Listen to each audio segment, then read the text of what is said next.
Assalomu alaykum, hurmatli haydovchilar, Yandex kompaniyasida xizmat qiluvchilar. Men sizlarga taklifim bor.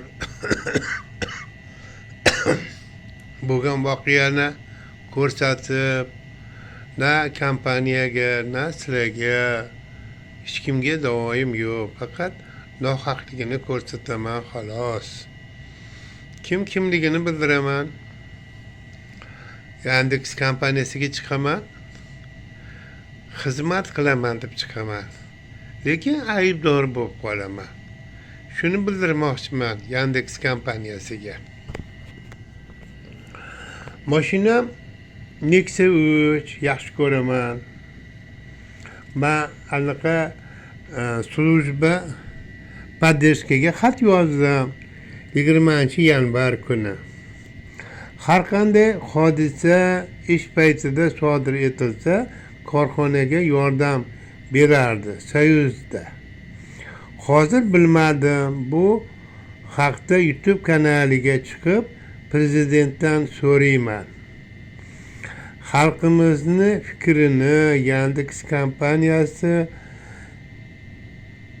kompaniyasi kimligini bildiraman. Yordam berishi kerakmi yoki yo'qmi? Shu haqda bir mutaxassis bo'lsa maslahat so'rayman. Men Yandex kompaniyasi menga anaqa fotokontrol qilgin deyapti mashinani. Men anaqa zapret qilyapti-da endi. Men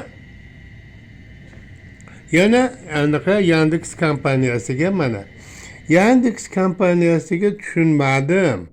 Qishda klientga xizmat qilish paytimda mashinam tepalikka chiqa olmadi. Yandex ko'rsatgan yo'lida. U noto'g'ri yo'lga olib tushib qo'ydi. Sirpanish paytida ko'prikdagi beton, haligi turba qo'yganda turbani yoniga beton qilingan. Shunga men haligi pastlik bo'yish uchun bardurga yopishib qoldi. Ozgina ezildi. Ustiga bordim. $300 so'radi.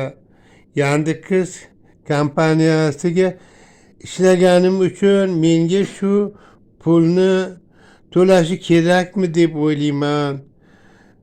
Oldin Soyuzda to'langan-ku. Xizmat qilgani, ish paytida bo'lgan voqeaga. O'zinglar aybni topdinglar.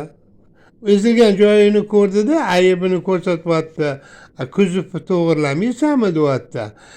Kuzov anaqa so'ramayapti, klient so'ramayapti to'g'irlagin deb. Lekin Yandex kompaniyasi to'g'irlagin deb ayb qidiryapti. Yandex kompaniyasi aybdor-ku. Unga xizmat qilyapman-ku. Xizmat paytimda ezildi. O'shani bildirib, anaqa podдержкаga anaqa yozib yubordim. Men endi hozir yozganlarimni hammasini podдержкаga yozyapman-da, u joni chiqayotganini ko'ryapman. Yandex kompaniyasini. Hozir bu 9-mart. Yo'q, bundan oldin boshqasi bor, men bunisi. Mana endi mart oyida mana zakaz oldim deyapman. Оплата картой за 40 километров 90 тысяч. Газ в городе нету. 5 часов стоял в очереди. Дома mana.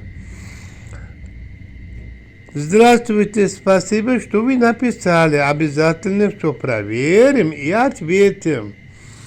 Поэтому клиенту не важно денег. Клиенту денег не важно. Хорошая услуга надо дома. Машина тоже больше kerak. Это поездка сначала чуть больше времени, чем последующие.